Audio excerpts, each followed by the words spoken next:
there's something unsettling about a friendship that disappears without a sound.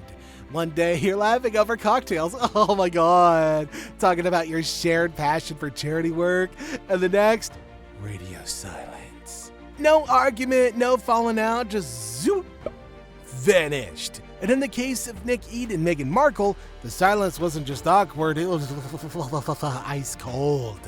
Because according to Nick, it didn't end with distance, it ended with a digital block and a message that cut sharper than any tabloid headline.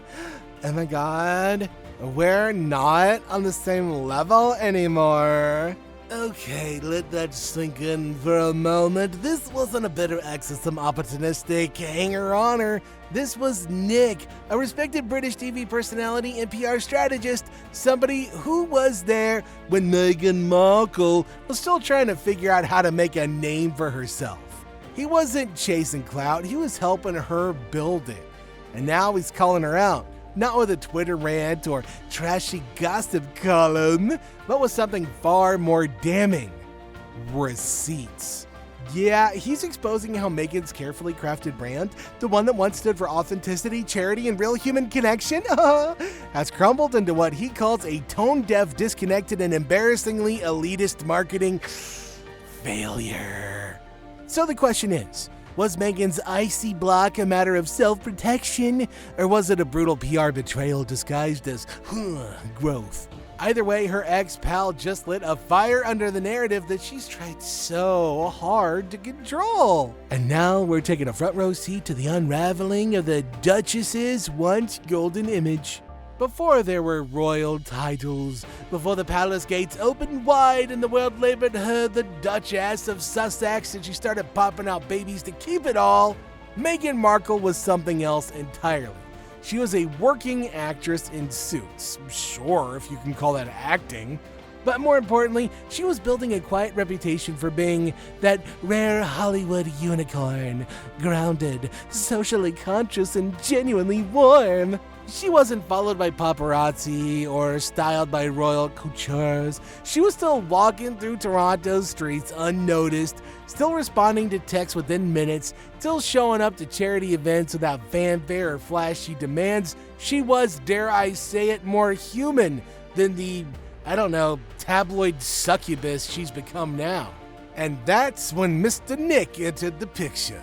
This wasn't just some red carpet connection. Nick was already a known name in the UK for his work in media and his deep involvement in charity. Meghan was drawn to that world, not because it made for great press, but because it matched the image that she was trying to build. The activist, artist, hybrid Brian. Together, they weren't just laughing over cocktails. No, they were actually plotting out ways to make a difference. Nick helped her get in the right rooms, introduced her to meaningful causes, and even involved her in his own campaigns. And here's the major kick in the potatoes. Back then it worked. Meghan's image as a down-to-earth humanitarian was believable because it was believable. She showed up, she gave back, and people liked her for it. That early Meghan, the one who cared more about charity than Chanel, was the version of her that Nick helped to shape. Somewhere along the way, she ditched that version like last season's trend. Which brings us back to the ex-pal, Nick, who is destroying Meghan Markle by exposing embarrassing marketing failures. Cause let's be honest, Brotato, the woman he once called a friend has now become a cautionary tale in personal branding, and Nick has got the inside scoop. You see, Nick wasn't just Meghan's friend, he was a quiet PR architect, a guy who understood how to build brands that resonated with people. He wasn't some celebrity stylist trying to get on her good side. He was somebody who knew the business, knew the press, and knew how to help a rising star avoid the usual traps. Nick gave Meghan a platform, not just with glitzy events, but with meaningful ones, fundraiser, awareness campaigns, grassroots charity efforts that gave her real credibility. It's why his words now carry so much weight. Because if he's saying her brand fell apart, you better believe there's more to this story than royal drama and tabloid fiction.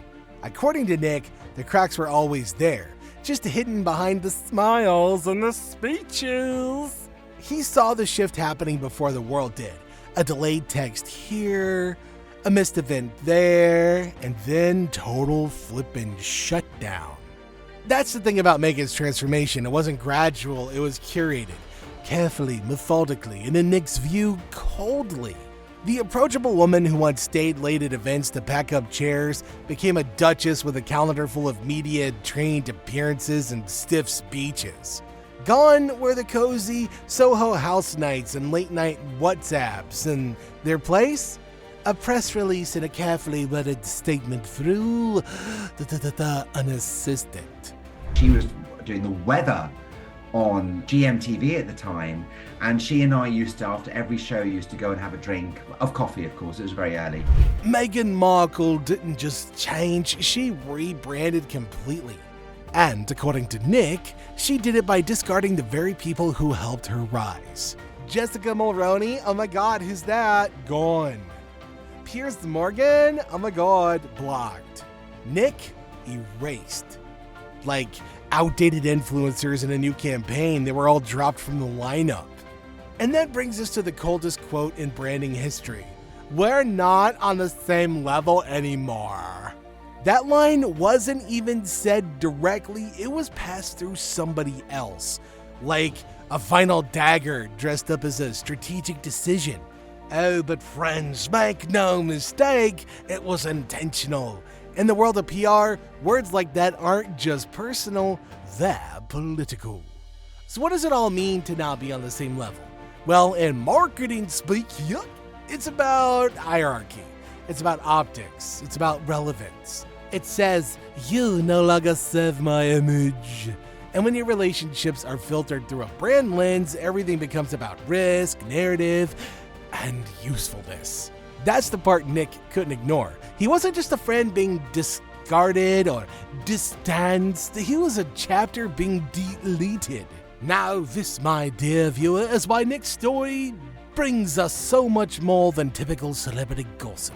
It's not just a friendship gone cold, it's a masterclass in how branding without authenticity collapses in on itself. Insert black hole reference here.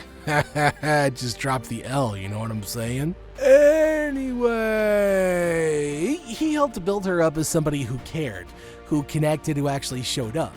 And now, watching her block out that history with a swipe of a screen, it doesn't just hurt, man. It exposes everything wrong with the way Meghan is marketing herself today. Because let's face it, friendo, her brand is flailing. From her failed Spotify deal to the awkwardly received Netflix projects, the image Meghan wants to sell of a strong, compassionate, misunderstood royal doesn't land when you've burned the bridges that made it believable. Her critics say she's performative. Her defenders say that she's protecting her peace. But Nick's story puts a mirror up to all of it, and it is not flattering. He's not screaming in the headlines, he's not throwing shade on Twitter, but what he's saying quietly might be even more devastating. Meghan's brand is a mess, and she did it to herself. She turned a real, sincere connection into a casualty of reinvention. And here's the irony. The woman who preaches empathy and connection now has a trail of ghosted friends and unanswered messages in her wake. For somebody who talks about being silenced and a victim, oh my god, Meghan sure has perfected the art of silent exits and ghosting. Felt it was quite an important journey to go on. I'd seen the success of it and I thought this was lovely, but when you actually drill down to it, I'm quite glad it never actually got to there. So all the research was done, all of that stuff. Nick's story is the one that breaks the illusion. Not because he's petty, but because he's honest. Because he was there, he saw the real Meghan. He believed in her. And now he's watching her spin a version of herself that doesn't even leave space for the people who helped her shine in the first place. So when we go back to him destroying Meghan Markle by exposing those failures, it's not just about friendship drama. It's about a bigger reckoning. It's about how a brand built for compassion became hollow when the compassion didn't extend to the people who were there from day one. And Meghan can still salvage her image. But if she wants the world to believe in her message, she's gonna have to start practicing what she preaches.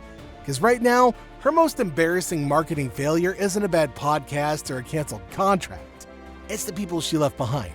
People like Nick who are now pulling back the velvet curtain and telling the world what the press releases don't. Let's be real for a second here. When somebody says they're rebranding, you expect the new version to, actually work.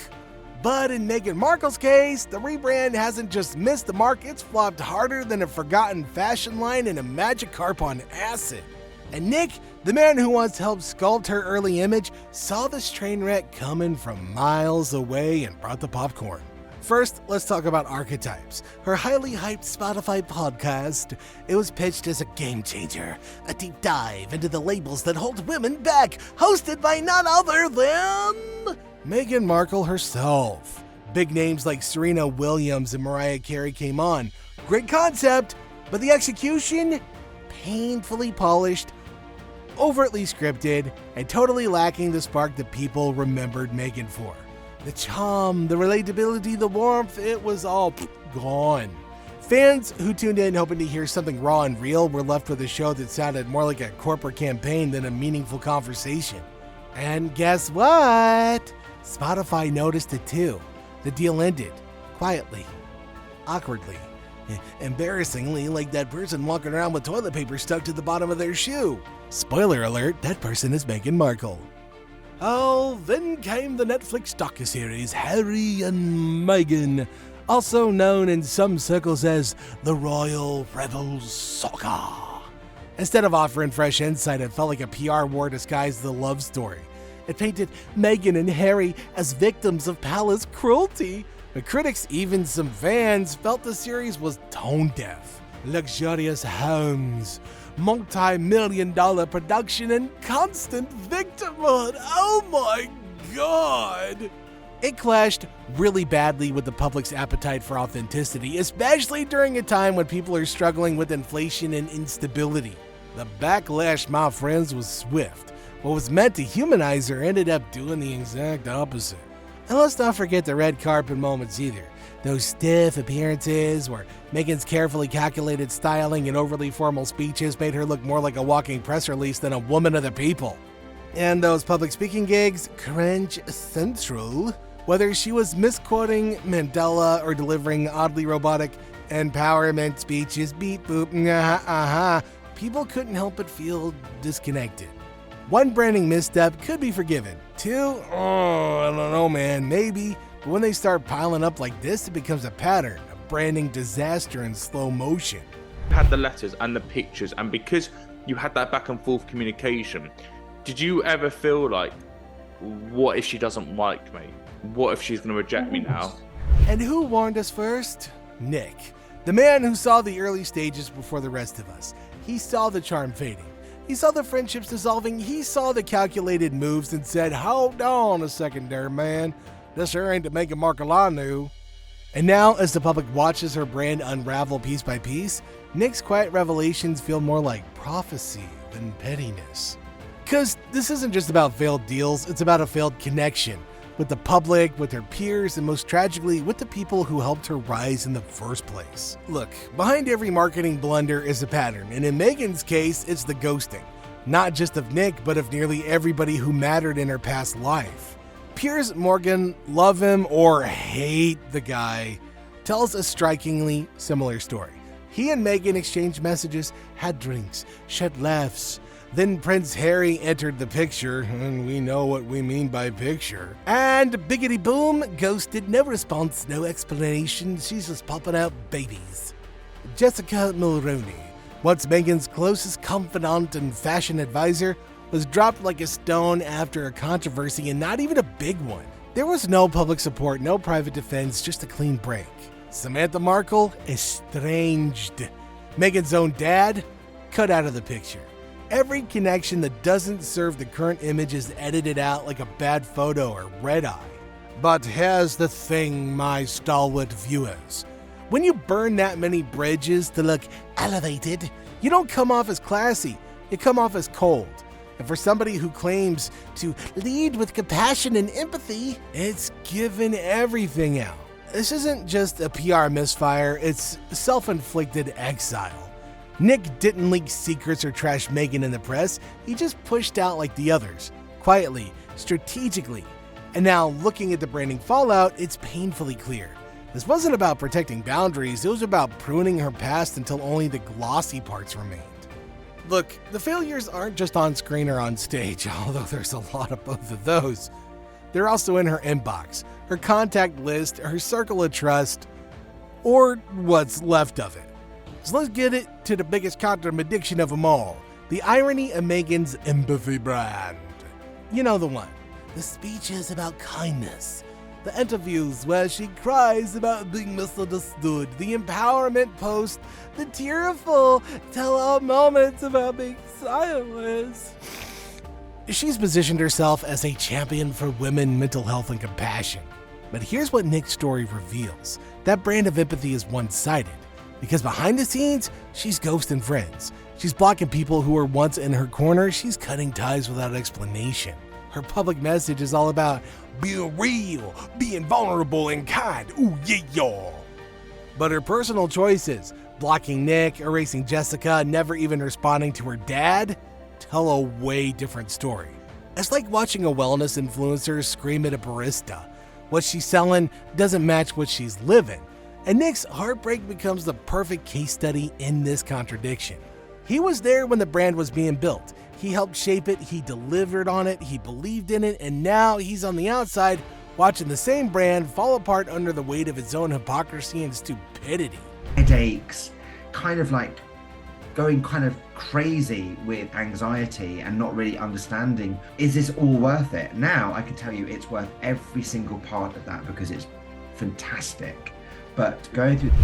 That's the real scandal. Not the ghosting, not even the blocking, but the way the empathy Meghan preaches never made it past the cameras. Even the most expensive PR machine can't fix a message that falls apart the second somebody checks the receipts. Now, zoom out for a second. Let's talk about fame, reinvention, and the human cost. It's not unusual for celebrities to evolve. People grow, lives change. But in Meghan's case, the transformation hasn't been just dramatic, it's been surgical. A total wipe of her past, a complete rewrite. Nick didn't just lose a friend, he lost somebody he thought he knew. The woman who used to chat with him over wine about charity and change is now a distant figure waving from a royal balcony. And what stings the most isn't that Meghan moved on, it's that she made sure nobody from her before life came with her. Was it necessary? Was it palace pressure? Or was it always the plan? These are the questions Nick has had to wrestle with. But here's what's undeniable. Meghan's rise came with casualties. And Nick's pain is a reminder that even in the glittering world of royalty and fame, somebody always pays the emotional bill. Because this story, his story, doesn't just expose a failed friendship, it exposes a branding blueprint that's broken at its core. It's the painful truth about what happens when image becomes more important than integrity. And no matter how many press releases try to smooth it over, the damage is done and that ship has already sailed, and by sailed I mean it's sinking faster than the Titanic. Interestingly enough, the Titanic has the world's largest underwater swimming pool. So what are your thoughts on all of this? Make sure you let us know in the comments down below. About Meghan and not the Titanic.